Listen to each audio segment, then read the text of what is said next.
है वहां पर उस पेड़ में जो निकले हुए जो फिगर हैं, तो उसी को ना गांठ कहते हैं। क्या कहते हैं? गांठ। आप शीशो उशो का पेड़ नहीं देखे हैं, उसमें गांठ निकला हुआ रहता है, इतना बड़का बड़का रहेगा सब। आप देखिएगा हर एक पेड़ पौधों में डालियों में है ना गांठें निकली होती हैं, और उसी गांठ की ही वजह से ना तना उसमें से बाहर निकलने लगता है, फैलने लगता है।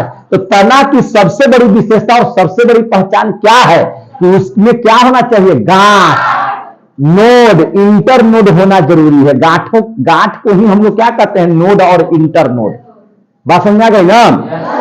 तो इसकी सबसे बड़ी पहचान है। आप देखिए ना भाई, जो गांठें मोटी होती हैं, जो डालियां मोटी होती हैं, उसमें मोटा मोटा गांठ नजर आएगा, समझे कि नहीं? पूरा मोटा मोटा, उसको धर करके लोग ऊपर चढ़ जाता है। समझ में आ रहा है बात ना? और पतला डाली है तो उसमें गांठें थोड़ा पतली होंगी, है ना, मुलायम होंगी। बात समझ आ रही है ना? लेकिन गांठें तो होंगी कि नहीं होंगी? देखिए डालियों में क्या है, जैसे देखिए यहां पे पेड़ हम बना रहे हैं, देखिए ध्यान से, पहले बात समझिए। जैसे पेड़ है, तो यहां जो मेन पेड़ है, जो जमीन से तुरंत बाहर निकला है, जो पेड़ जमीन से जो पेड़ बाहर निकला है, पहले ये तो देख लीजिए, ये पेड़ है, तो जो पेड़ बाहर निकल रहा है, तो इस पेड़ का जो मोटाई होगा यहाँ पे ज्यादा होगा।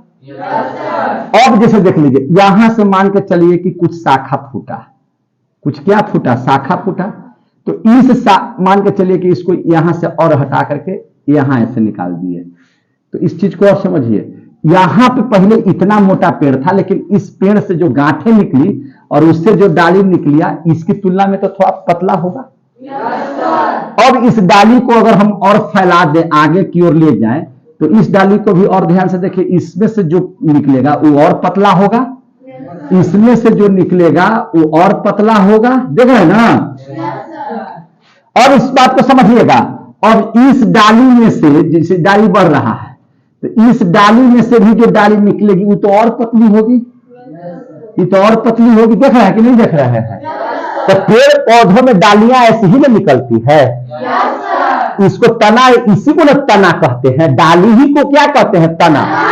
और ये तना जो होता है नीचे वाला भाग, यानी कि जो ये होता है धीरे धीरे बढ़ने लगता है तो मोटा हो जाता है, उसी को हम लोग काट करके टेबल, बेंच, खिड़की, केवाड़ी, पलंग ये सब बनाते हैं कि नहीं बनाते हैं?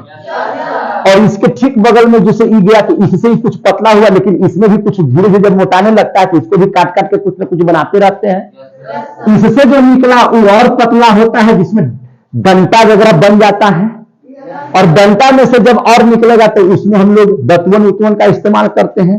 तो जिस दतवन का इस्तेमाल करते हैं वो भी तो तने ना है। बात समझ आ गई ना? तो पहले था सही बहुत मोटा था, फिर धीरे से क्या हो गया? थोड़ा और पतला हो गया, फिर उसके बाद लाठी बन गया, लाठी से क्या बन गया? दतवन बन गया। जैसे जैसे ऊपर जाएगा वैसे वैसे इनकी डालियां क्या होती जाएंगी? पतली होती जाएंगी। जैसे जैसे नीचे देखेगा उनकी डालियां क्या हो जाएंगी? मोटी होती जाएंगी। तो सब तो डाली है, सब तो तना ही है ना। और इसी तने में ना देखिएगा पत्तियां निकली हुई रहती हैं। अब आ गया समझ में? तो ये जो डाली जिसको फोड़ने की बात आप कर रहे हैं, तो ये डाली कब निकलेगा? जिस डाली में गांठें हुई तभी ना डाली से डाली निकलेगा। बात समझ आ गई? अब जिसमें से ये निकलेगा वो सब डालियां जो है, ब्रांचेज जो निकलेंगे सब तने से ही निकलते हैं, और तने में गांठ होते हैं, और गांठ ही होने की वजह से दूसरे तने का निर्माण होता है, दूसरे तने बाहर उसके निकलते हैं। अब आ गया बात समझ में? तो इसकी सबसे बड़ी विशेषता क्या है कि इसमें गांठ होती है, गांठें निकली होती हैं। क्लियर हो गया? तो तना में गांठें होती हैं, इस बात को याद रखिएगा, ठीक है ना? गांठ आप देखिएगा किसी भी पेड़ पौधे को ध्यान से देखिएगा, उसमें ऐसे ऐसे निकला हुआ रहेगा, गेंदा टाइप का ऐसे निकला हुआ रहेगा, जिसको पकड़ करके ना बंदर बैठ जाए, ऐसे छलांग मारते रहेगा, देखते रहेगा, है कि ना है? और उसी तरह से आप आगे देखिएगा तो सब जगह गांठें उसकी नजर आएंगी। तना में, पेड़ों में तना होते हैं और तना में गांठ होता है, यही इसकी सबसे बड़ी विशेषता। देखिए इसके नुकसान की अगर बात करें तो पेड़ पौधों को नुकसान किससे होंगे? तो पेड़ पौधों के नुकसान की चर्चा आप कीजिए, पत्तियों के गिरने से होंगे कि